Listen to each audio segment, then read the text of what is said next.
Yeah, I asked around. I did a little homework on you. Ain't was so much investigating you can do on a nigga overseas, but asked around, and your name is respected. I'll put it that way. You're respected in American comedy circles for the people who Thank, travel internationally. Because you thank you got to so go outside of Trevor and David Kabuka. Like, them two motherfuckers been spinning. But anytime somebody who don't know, who don't, there ain't no connection at all to me who know him, and let's see what they say.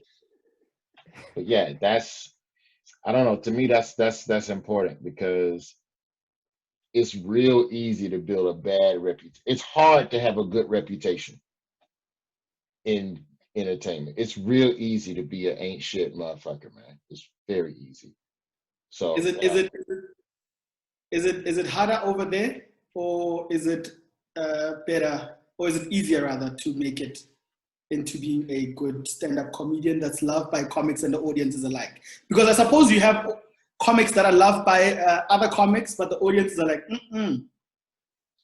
correct. Yeah, it's a lot of like the comics. There's the ones that the comedians love that the audience is just, eh, he rubs me the wrong way.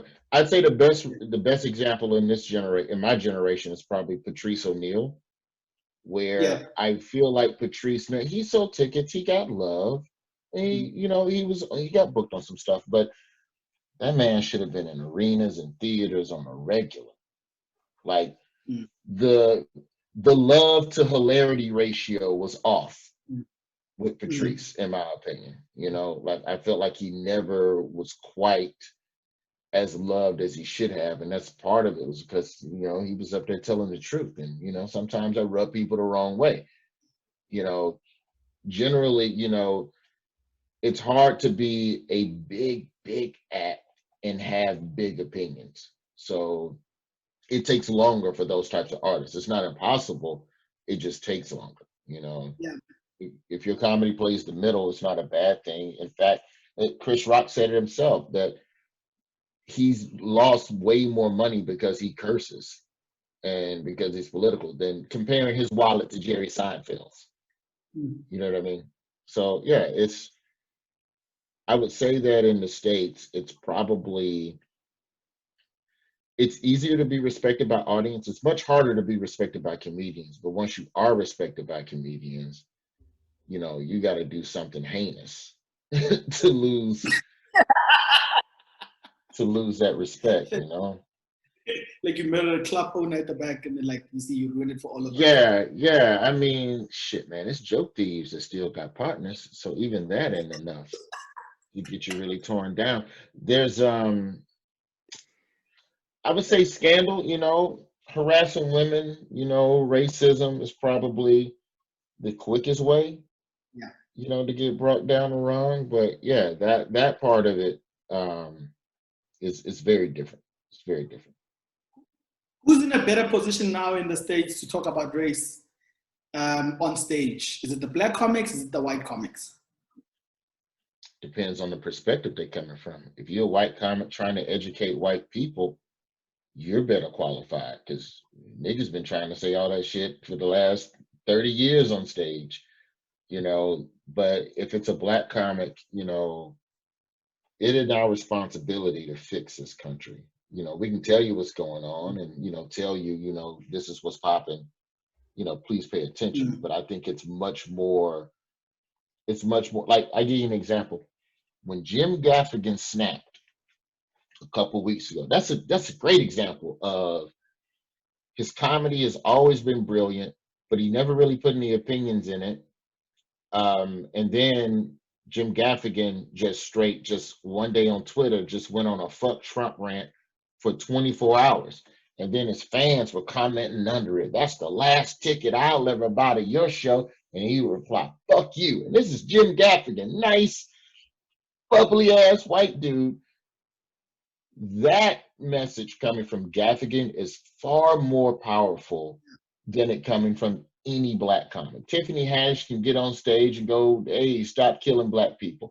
But if Jim Gaffigan does it, Yeah. now he's speaking to the people that never listened to us, the people who need to be reached, the people who've been ignoring black voices and, black opinions. And that's where the dissemination of new ideologies and thoughts have to go.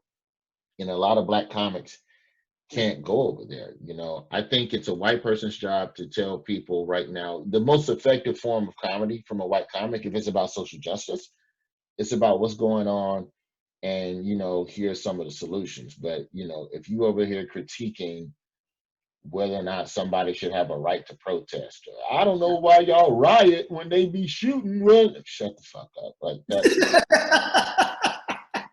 You got a right to joke about anything. I'm never going to hate on a comic or two. I'm just telling you what doesn't connect in solving the problem, in my opinion. It's stuff that's counterproductive like that. But you have to have, if you're going to go against the grain, you got to have perspective and you got to have an edge. And if it's funny, then it's undeniable. That's why, man, the shit Bill Burr gets away with on stage, man, I'm not here to repeat any of his stuff because I don't know what he even put out or not. But I saw Burr as recently as January of this year at the Patrice O'Neal benefit. And man, it's brilliant stuff. And you're sitting there listening to it and you're like, oh, how's he gonna pull? Oh shit, he pulled it off. How the fuck did he? So, it's just that, man. I don't think any one group is qualified because I think everybody's got a dog in this fight trying to fix shit. Absolutely. Everyone cares at some level. Everyone cares the same way. Whether they care about the same thing is another story.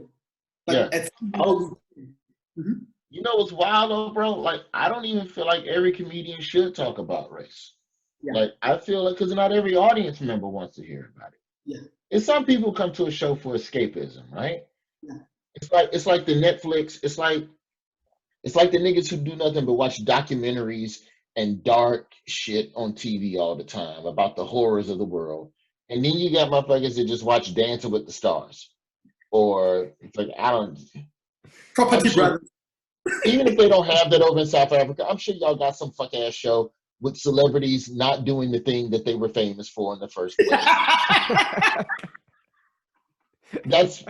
That's basically what most of these shows are. It's just, I used to be good at this. Want to see me rap? Oh, now I'm a mass singer. It's like, all right, fine. But that serves a group, because some people need a release. You need a breath. You need a break from the fucking world. And there's some comedians whose job it is to just be that release. Like you go like Sebastian Maniscalco, man. To me, he's one of the top 5 doing it right now. But if you go to a show, he's not going to talk about gun control and abortion. No. That's not what he's here to do. And so, I think every comic it's a beehive, and every bee, has a role to play, Yeah, everyone is on their own mission. Like we said, everyone cares, but as to what degree they care about and what they care about is another story altogether. Correct. When you found that you were doing comedy when you were starting out in Alabama to now being able to play all over the States, do you see the difference in audiences, obviously? Yeah. The biggest difference is there is an intelligence curve when you're doing road comedy in smaller rooms. People just want to laugh real quick and go home. It's the bars and doing the little bowling alleys and stuff like that. Yeah, nobody want to hear about this political shit, and nobody wants to hear. But you have to find a balance between doing the jokes that fulfill you emotionally and then doing the jokes that get you rebooked. Because at the end of the day, if they don't laugh, you don't get rebooked. That's a title to a book, right? Dude, if they don't laugh, you ain't get rebooked. Like, they'll put you up in a bar and so I have 3 or 4 connectors that I believe in comedy. If you're in a room where you do not know anyone, you don't know anything, they all hate you. Yes. Start with the connectors and then go out into your if it's either sports, it's food, it's relationships. If you want to do religion, you could, but sports, food, relationships, we all have an opinion about that, no matter who you are. Yeah. I love this food, I hate this food. It don't matter whether or not you know me or give a fuck about my, like, you, okay, continue. Let's talk about French fries. Yeah. And that becomes the common denominator. No matter what your age, sex, gender, whatever, we all want something stuck in one of our holes, or we want to stick something in somebody's hole.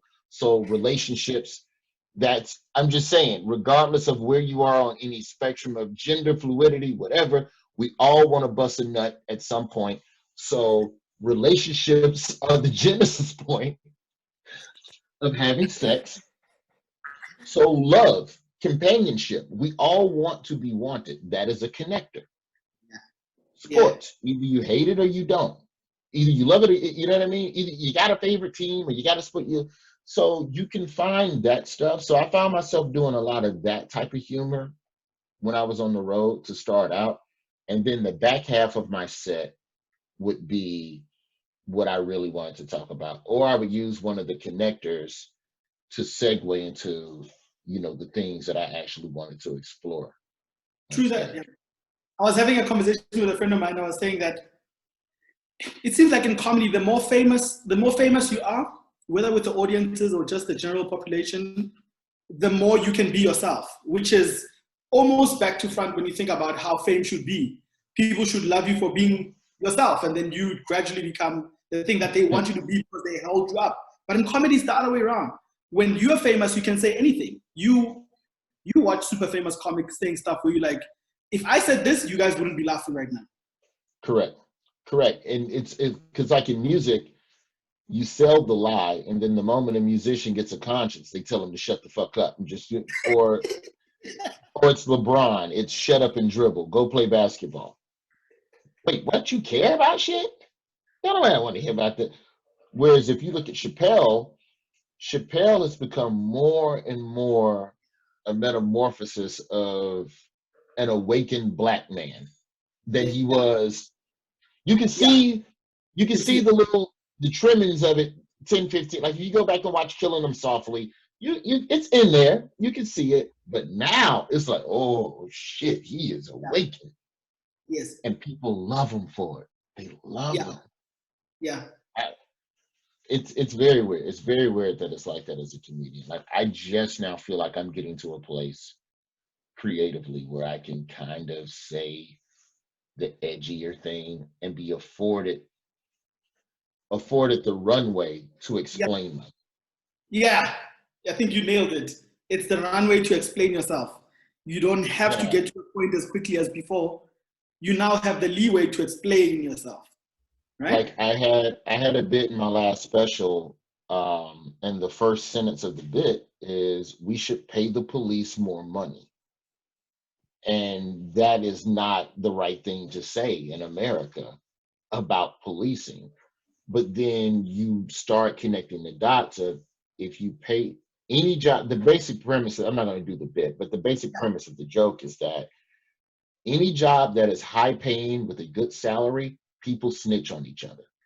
So if you made being a cop a well-paid job, then they would hold themselves to a higher standard, because I wouldn't want him fucking up my money.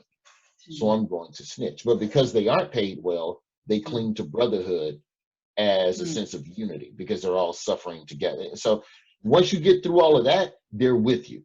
But that is not a joke I could do in a bar in Alabama, year 3 of my stand-up career. I got to go on stage and go, football, don't you love football? Yeah. Fuck it, I call it soccer. They're not going to tell me what the fuck they call it. This is America. Then you clap. What do you think That's what happens. Another connector? Oh, yeah, shit. A fourth connector, shit on foreigners.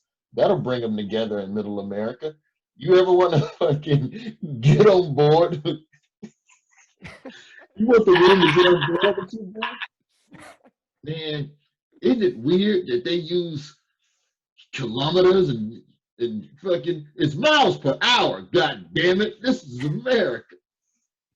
Guaranteed applause breaks. It's so stupid, but it's guaranteed applause breaks. Oh man. every time I'm at the Daily Show, I always miss you. I think I've been there 4 times, and every time I'm there, they're like, Dave Meyer always says, Roy was just here, you just missed him. You should meet Roy. And I'm like, I should meet Oh, Roy. damn, You know? man. And Yeah, man. Yeah. I look at the stuff that you do, and I love how unapologetic you are. And whenever you speak to another comic who's unapologetic, someone might say it's what they say, but I always say it's what they look like when they're saying what they're saying. When you're doing a sketch, it's easy to pretend that you don't mean what you're saying. But to look like this is actually what I believe in. Dang. I think that's the most honest. Man. Everyone knows that you're not a news reporter, but to look like you mean it. It's enough. It's the suit. The suit sells it half the time, which is why I'm shocked that now that we do the show from the crib, one of the first things they said was no suits. You know, go in your closet, figure out what you want to wear, but no suits. We're not going to sit here and pretend to be report. The Daily Show has always just been a reflection of what's happening in the real world. In the real world, all these reporters aren't at the house in full suits. They just got a nice little shirt and maybe a jacket, and they keep it moving. So yeah, it's been fun to be a part of the show, but I have to tip my hat to Trevor because, you know, Trevor is the one that gives us the creative freedom to kind of, you know, to find the places to be funny and to say the sharp thing. And that's why I respect him because Trevor knows I'm angry. He knows deep down I'm just an angry man. And there's a lot of shit that annoys me. And he has a way of harnessing his anger and turning it into content or a clever observation or a more, you know, a more distinct, you know, he can dissect. He uses his anger to dissect and get to the bottom of something.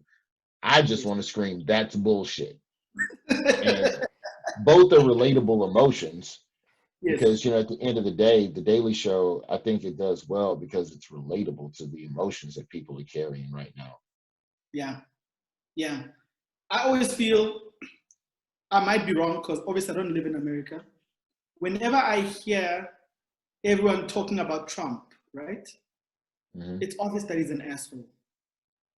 I always feel like, how do we as people feel like if he wasn't the candidate that's running against him now, if Biden wins, what does it mean for Roy, the black man in the US? What does it mean for Eugene, the black man in Africa who likes coming to America once in a while and experiencing American shit? What does it mean for me if Biden all of a sudden in November is the president? Well, Biden for one means for you that it's going to be a quicker path through customs and immigration to get your ass into the country. Let's just start there. They ain't gonna be asking you all them extra questions.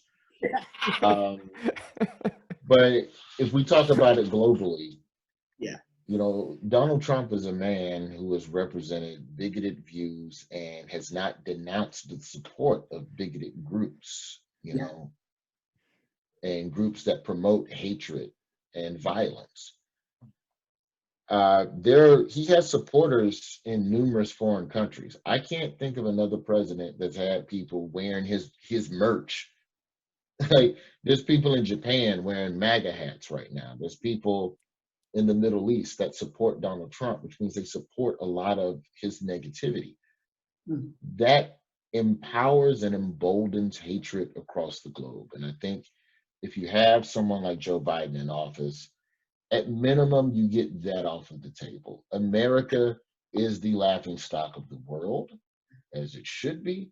So maybe that America can at least be the one business that you see. You ever pass by a business that's not been doing well, and then you see a under new management sign, and you go, all right, maybe I'll go in there again. They got a new manager. Like I feel like that's what we need. But if we're talking domestically, you know, there's going to be, I'll say this about the presidency, you know, more often than not, when you're choosing a presidential candidate, because we only have the two-party system. I've seen them South African ballots. Y'all have like 20 motherfuckers on them ballots sometimes. I'd be like, who the fuck are all these people? Like that, okay, but that's what real democracy looks like. We're over here still talking about should there be a 3-party system? Y'all on a 14-party system. And I often feel like the choice of a president in America is a choice between getting kicked in the balls or punched in the balls. And if nothing else than to mix it up, Yeah. maybe we should stop being kicked in the balls. Let's see if Biden will just graze us. Maybe it won't be a direct blow, but it's better than what's currently in office. I do believe that Joe Biden is a candidate that can, unify America. There's going to be a bunch of people that's not going to rock with him, and the transition of power, if Biden wins, is not going to be smooth, and it's going to take some time for him to get the pieces worked out. But I think that when you talk about what it means for Americans as it affects the global market, let's just look at the coronavirus. I mean, off that alone, you could get a better pandemic response team reinstated that was disassembled by our current administration. Americans still traveling. We still flying over to where y'all at. We coming over there coughing like a motherfucker too. So you at least need somebody that's going to be on top of things and be more responsible and not put himself and his businesses before the greater goods of the American people. Yeah. If African Americans had a choice, who would they have instead of Biden running against Trump? I'm sure you sit with your friends and family and you talk about it, right? Because we had a Trump in South Africa, just to give an example. His name was Jacob. He was rolling with Gaddafi. He was just looting the state coffers, So we've had our fair share. We've lived with a Trump for 10 years. So, and we always thought if Cyril Ramaphosa, who's the president now, comes into power, some sense of normality would come back, And we're seeing it now. We have state inquiries which are looking into corruption that was done under his old administration. The coronavirus response was very good. We were on lockdown for 5 months and we came out pretty good. The numbers are looking good. We're on level 1 now. So we can fly around the country, but we were locked down. But I think to myself, if that president that couldn't get people housing was still in charge when we had a pandemic like we did, we would be fucked. So at least we had someone to look up to and go, if that guy comes in, we're good, And it happened. I think the coronavirus put some things in perspective, but I think that it probably created it really exposed the ineptitude of Trump's administration. But when you look at what's happening in America, you have to vote for a candidate, especially if you're talking Black people, right? Now we're just talking Black people. The Black voter is often forgotten. The Black voter has never had their needs met. The Black voter is always asked to vote for the greater good of the country and not their own personal interests. So sooner or later, as a Black voter, you have to decide, all right, man, look, I got to vote for who got me. Which one of you motherfuckers is going to help me? And that's part of why Trump has some support from the Black community. Not a lot. I think it was like 8% of Black people, as a whole that were rocking with Trump. But, Trump can sell some wolf tickets. Yeah, he can lie his ass off. Oh, I'm going to help Black colleges and Black jobs and Black unemployment. And when you don't have a candidate, it's going to take more than somebody like Biden coming out and going, Black lives do matter. Yes, Black people. There's a lot of Black people that are reluctant on Biden. They asked Biden about the defund the police. He's started, do you support defunding the police? And for some Black people, that is a very serious issue. It's a single issue voter. Do you support the reallocation of funds to demilitarize America's police departments? And yes or no? And maybe they ain't asking the question right to Biden, but Biden definitely ain't answering that shit right. So, they're going to be, but still better than Trump. But again, if you're in a community that's afflicted with police harassment and police issues, voting for Biden is still a punch in the dick. Yeah. So, because that's what matters to you. Yeah. What matters to you is, hey man, we're broke, and that's why environmental issues are so hard to sell, and I think they're the most important out of all of them, but they're the hardest issues to get people to really value and appreciate, because the way I've tried to describe America to people is that America it's an apartment building. Yeah. It's an apartment building, and you got people up there in the penthouse living nice, and you got people down in the basement, and their shit is getting flooded. They have rats, they have mold. It is terrible. Yeah. But everybody in the building is supposed to vote on a new landlord. Yeah. While experiencing the differences in the building. Two different experiences happening in the same building, and the new landlord comes in and goes, you know what we need? We need central heat and air. Motherfucker, that's not what I need. Yeah. Maybe somebody on the 10th floor needs central heat, but I need you to come get these rats and this mold. Well, we'll get the rats and mold and say, but wouldn't you like a nice fucking basketball court out there on the side of the... I'm bringing basketball. And so you have a candidate who's bringing, you have an existing landlord that's run the building to shit. Yeah. And then for a lot of black people, Biden is the new landlord who is going to speak to issues that don't always affect you personally. But they are for the betterment of the building. The building does need central heat and air. It does need new power. But that's not what you give a fuck about. Yeah. So how excited would you be to go and vote for him? You will. Most will. Yeah. But you're not going to be excited about it. Yeah. And I think that's what this election lacks. That's why we ain't got no puffy vote or die shirts this year. We ain't got no black merch. Yeah, when Obama was running, we got black t-shirts every 4 years. It was a new t-shirt. Hope, motherfucker, vote or die. Now it's just Biden, and it's just oh.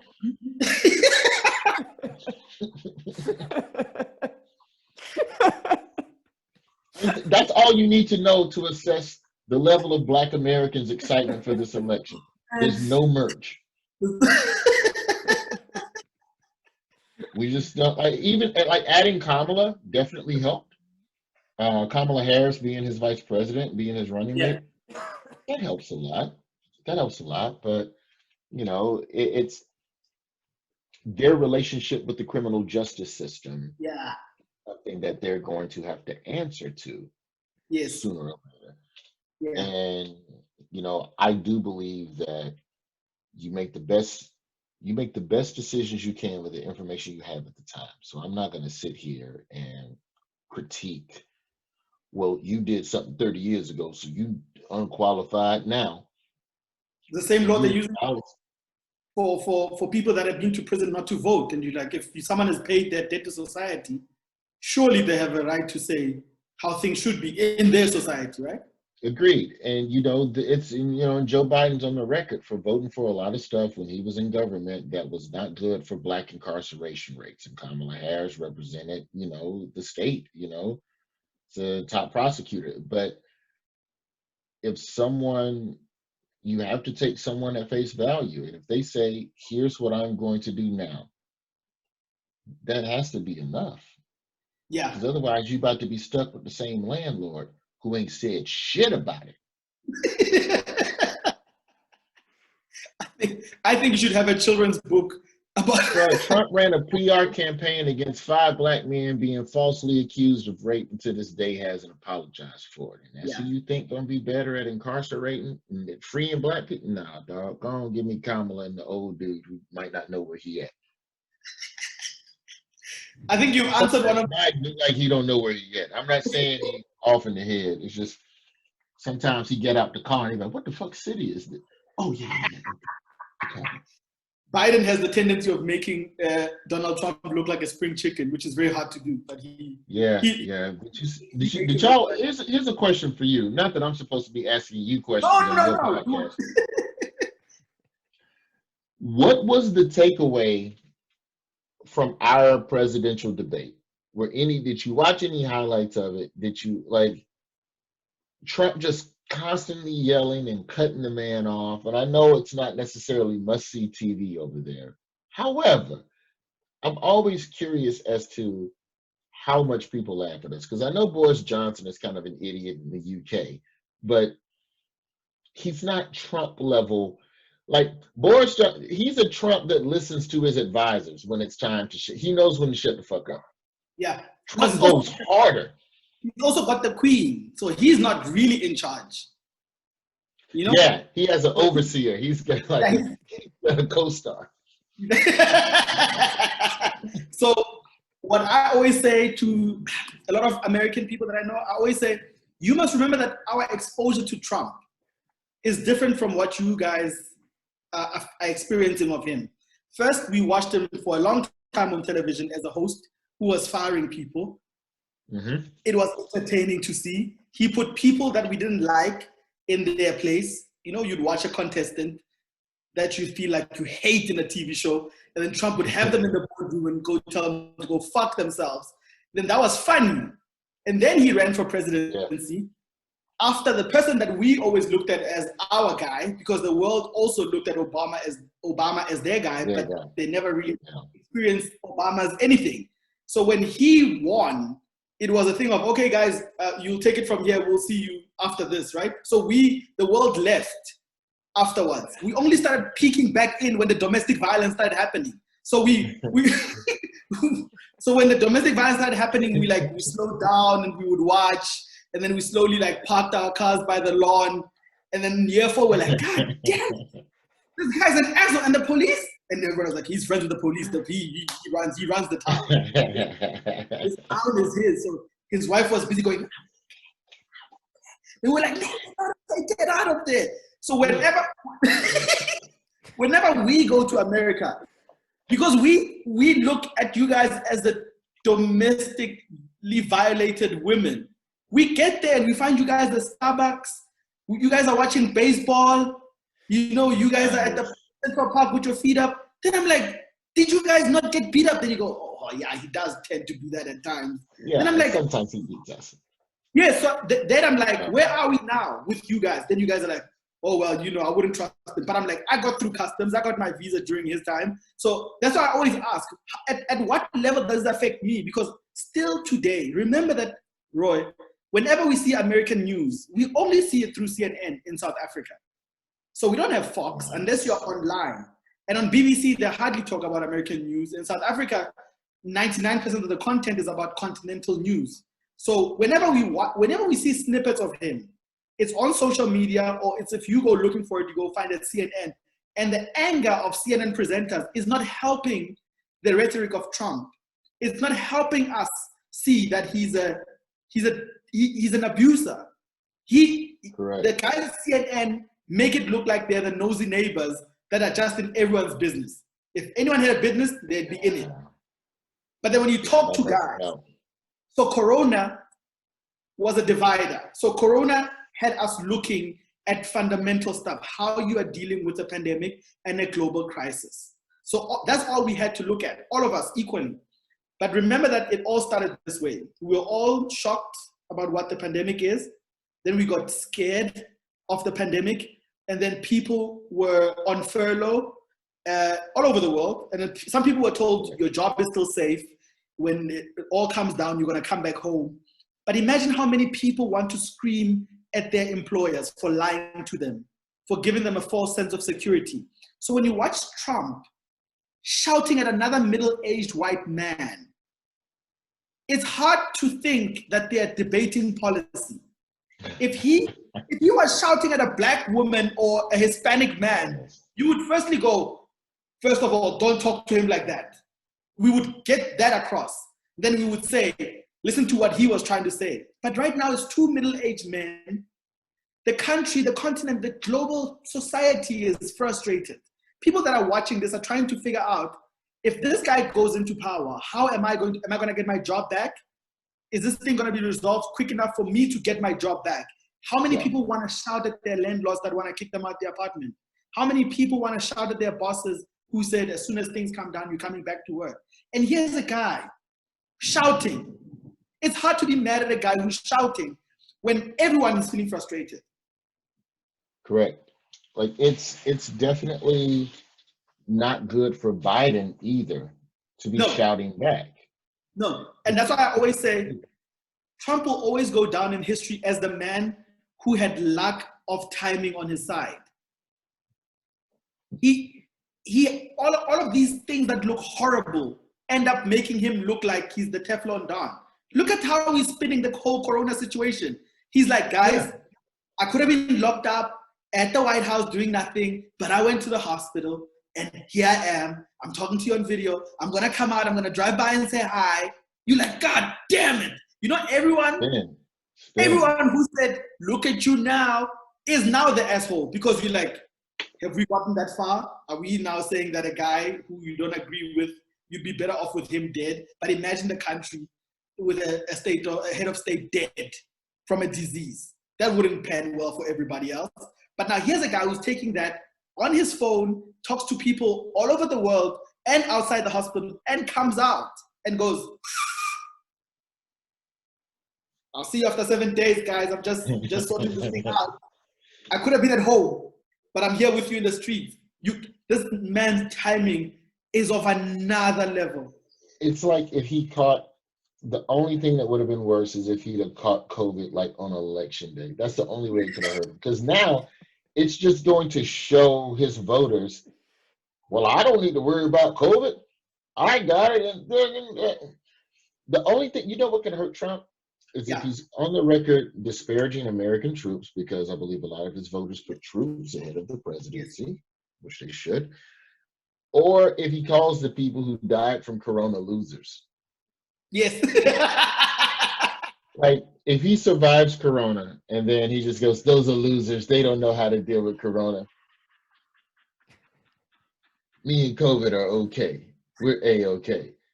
Like, that would be... You know, but I've never seen a middle-aged to an elderly man play social media so well. I have never. This will go down in history as he just revolutionized social media. Whether we like it or not, he's shown that he doesn't need mainstream news. He's shown it over and over and over again. He's the guy who shouts the loudest, and people listen to him. And whether you hear him or listen to him, fact remains, somewhere, somehow, you heard what he was about to say, even if he says nothing. People just know, man. It's so frustrating to see him continue to rise. Like, nothing hurts him. It's just, oh, Corona. Well, I beat it, and that's why anyone can do it. See, a mask doesn't help. We were all together and still caught it. Yes, Open the restaurants. But he said that about being broke, right? He was like, I lost a lot of money in Atlantic City. I came back. I was almost bankrupt. My ex-wife almost took all my money, and I came back, and you can do it too. If you're telling that to a guy who wants to keep his jet ski and his truck, if you're telling that to that guy, I mean, really, you've got him now. Because he doesn't want to be a billionaire. All he wants is to keep his jet ski and his truck, to be able to go to Yellowstone National Park to watch his baseball games.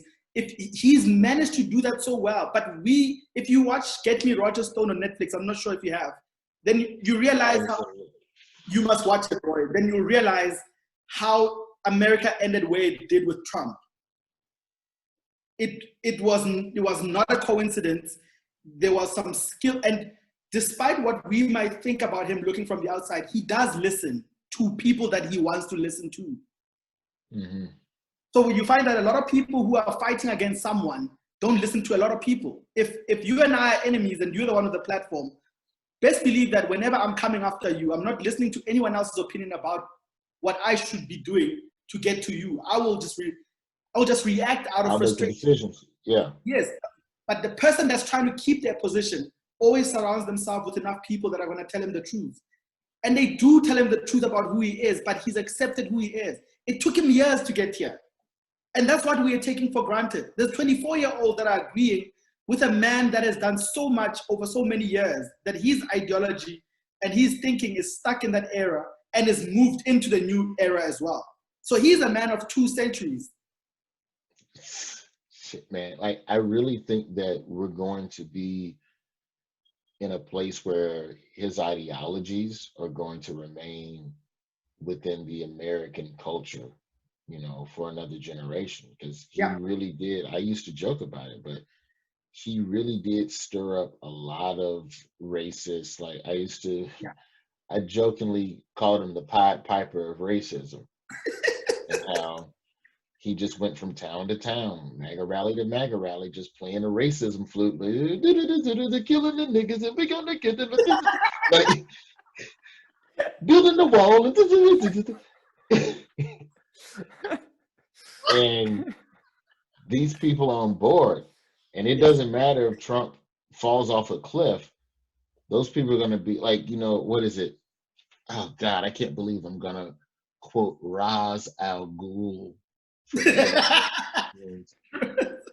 I'm going to butcher the quote, but basically, a man can be killed, but if you make yourself something bigger than a man, become an ideal, and they can never kill that. Never kill them. It was some shit like that's basically what the fuck he said to Bruce Wayne before he became Batman. That's what Trump is. He's an ideal now. Yes. And you have to legislate out ideals. You have to publicly shame ideals, and you have to vote out ideals. And so Yeah. I'm hoping that's where we can get to. But Roy, to quote another Razangul disciple, in this case, the infamous Bain, it would be, you merely adopted the dark. I was born in it. Yes. Molded by it. In fact, I didn't see the light until I was a young man. And by then it was blinding. So right. all of it's like trying to gossip about your granddad on social media, and he has a social media account. So it would be easier to formulate. Remember when Obama went in, it was easy to galvanize people to vote for him and make him trendy on social media because his people who were running against him did not embrace social media. So right now, here's your granddad with his crazy ideologies and racism rhetoric on social media. And on Facebook, retweeting and reposting bullshit. And he's got more followers than you. So every time you say something, he goes, trash, trash. They're like, granddad, what must we do? He's like, I've been here before. I've seen Vietnam, I've seen this, I've seen that, I've seen the stock market crash, I've done everything. So what can you tell me?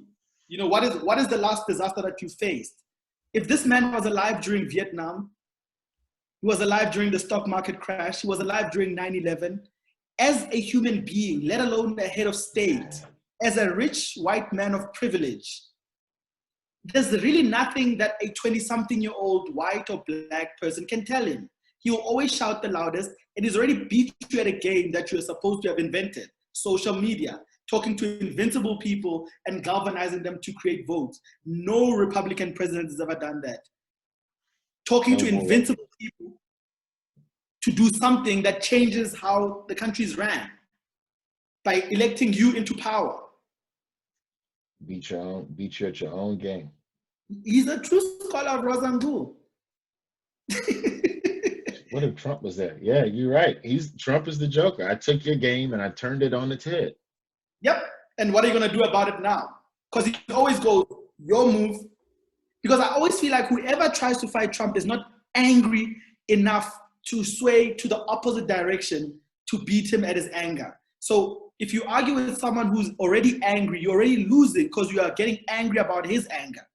But we haven't had a candidate that has super far right or left imposing views who says, I believe that Black or Hispanic people should have this. Everyone is inclusive. Everyone who argues with him begs him to become inclusive, right? The other thing with politics in America, and this is where I think sometimes the Democrats forget what they're doing. It's professional wrestling. Yeah. It is a character. Of course, there's policy and all that behind it, but Trump mastered the art of character. Obama really had some of that Dwayne "The Rock" Johnson swag Yeah. as well. And like that swag was coming through in '04 when he spoke at the DNC, and they was like, he gonna be the next motherfucker. Watch. Hillary didn't have that same charisma, which is why she ended up losing to him in the primaries in '08. What the like okay, if we're just gonna use Trump having COVID as a perfect example. Yeah. Trump comes down with COVID. All the Democrats come out and go, "Don't wish death on him. Shame if you do. We wish him a recovery."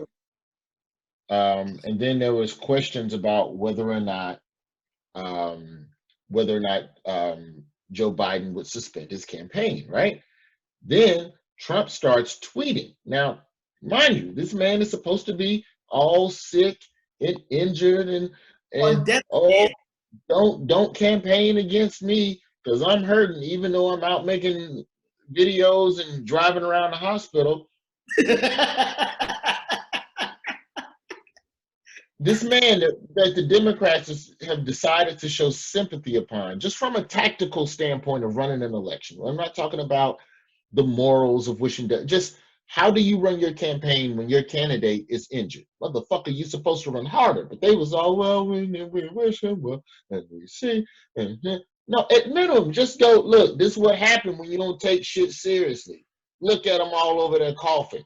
I hope they get better, but they wouldn't be coughing if they had taken it seriously. You need a candidate that, but we didn't even get that, at least not yet. So what I'm saying, man, is that this is professional wrestling. Your opponent is down, and you've decided to say something nice about him. And then the first time he gets a hold of his Twitter account, he goes, "Them motherfuckers is trash. Don't vote for them. Vote for them." He's literally still campaigning from the deathbed that you're wishing him well upon. So at minimum, run your campaign. Just run your campaign. Can you at least do that? And I just don't know, bro, if Democrats will ever have that, because people think that there's some sort of nobility in getting the honorable win. Yes. It's movies. It's conditioning. It's conditioning. It's the movies, Roy. Morality. There is a time and place for morality, and I understand that.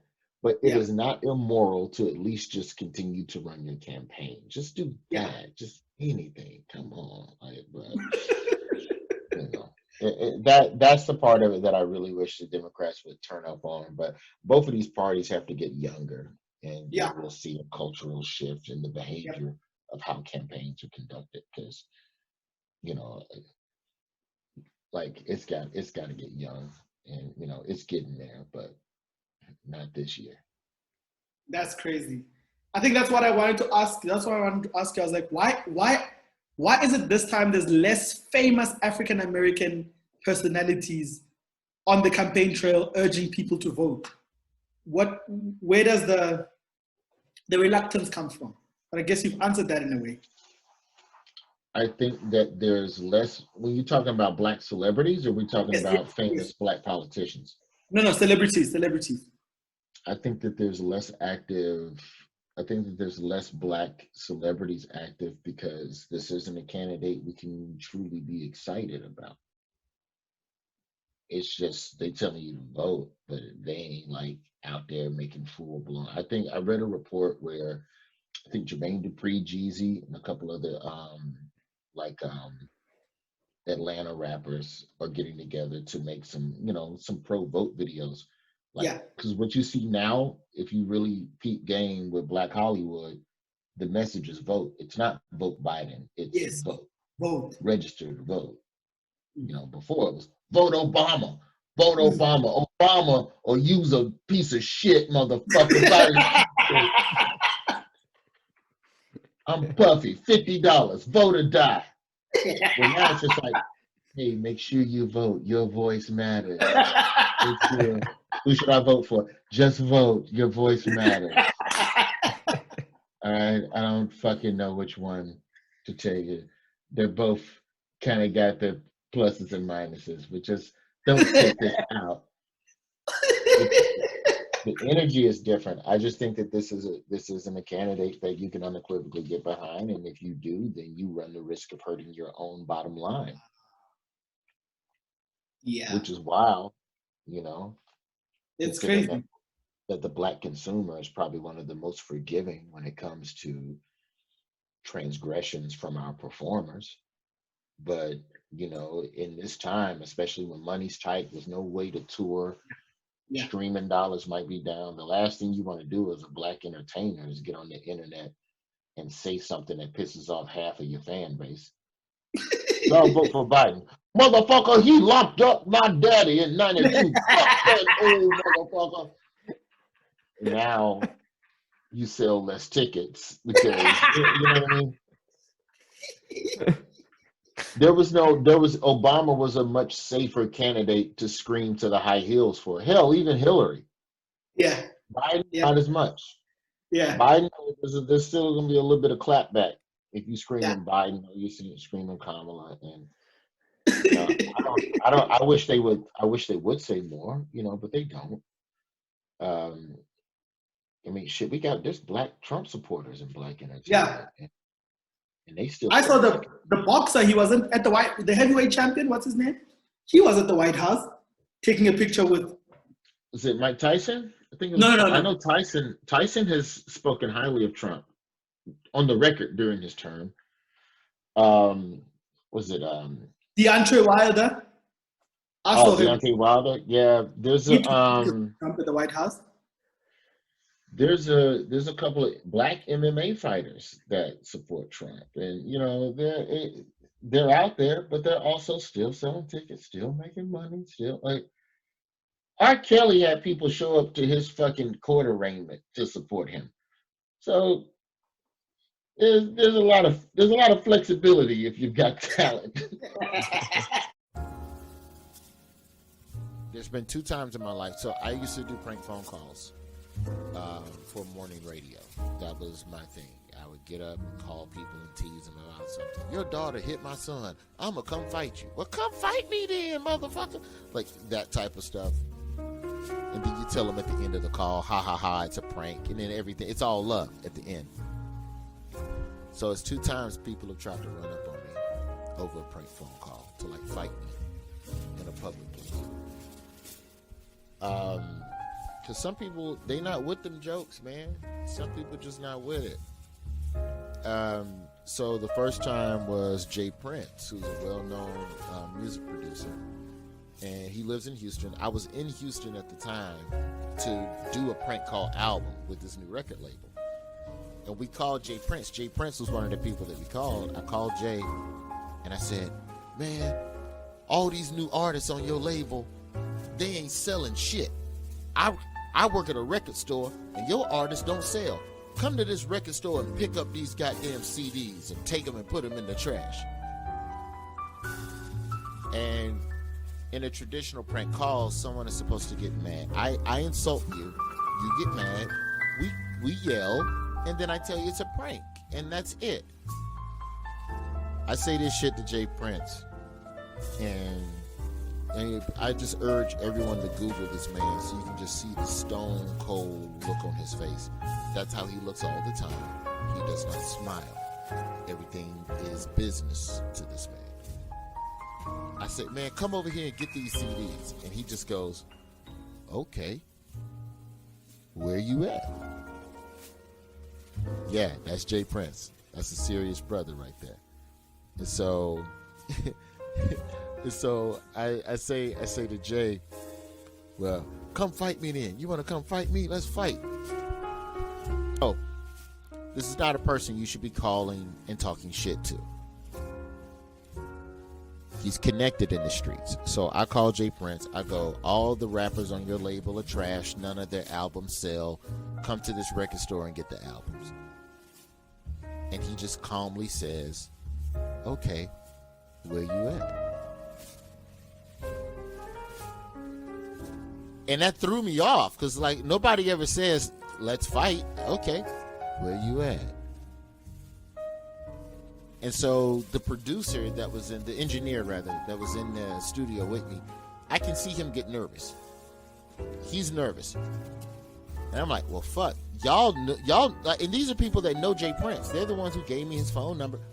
So if they're nervous, I should be nervous as well.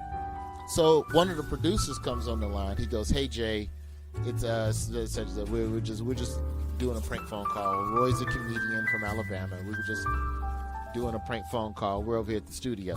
He goes, "Oh, y'all at the studio? Oh, I know exactly where y'all at." And he hangs up the phone. And so now, you know, I'm in a situation where, okay, I can assume that this gentleman is en route to come whoop my ass. I left the studio. I'd been at the studio a total of 30 minutes for what was supposed to be a 5-hour recording session. I'm gone. Not only am I gone, I went to the hotel, I got my luggage, and I went to the airport, and I flew back to Birmingham. I was in Houston, Texas, a total of like 5 hours, and just took the next flight back to Birmingham. Because I had landed that morning and went straight to the studio, and then just went right back to the fucking airport. I was like, whatever flight you got, just, my nigga, get me to Memphis. I'll figure out how to get to Alabama. If you can just get me to Memphis, I ain't got to go to Birmingham. And so that's like 2006, 2007 when that happens, right? Now, I never perform in Houston in between, just because of the economics of stand-up.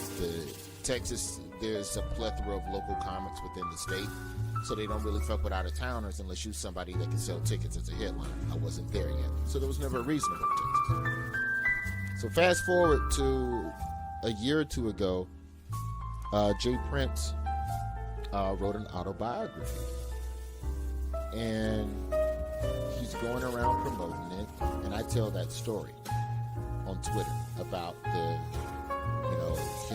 the prank call, and him driving to the studio to come, beat my ass. Jay Prince goes on Sway, and Sway calls me and gives me the opportunity to apologize. So on live on MTV, Sway sets it up so I can apologize to Jay Prince, and I do, right? And then Sway asks Jay, he goes, "Just for the record, Jay, had you actually turned your car around to go to that studio?" And then Jay Prince pauses and he goes, "I just wanted to laugh with him. They said he was a comedian. They said he'd tell jokes. Well, I wanted to go up to the studio and see if we could have a laugh." And I've never been more proud about being right. Like you look back on your life and you go, there's one right decision I have made. Like, we all have regrets, but we also should look back at the moments in our life where we go, yeah, I made the right choice.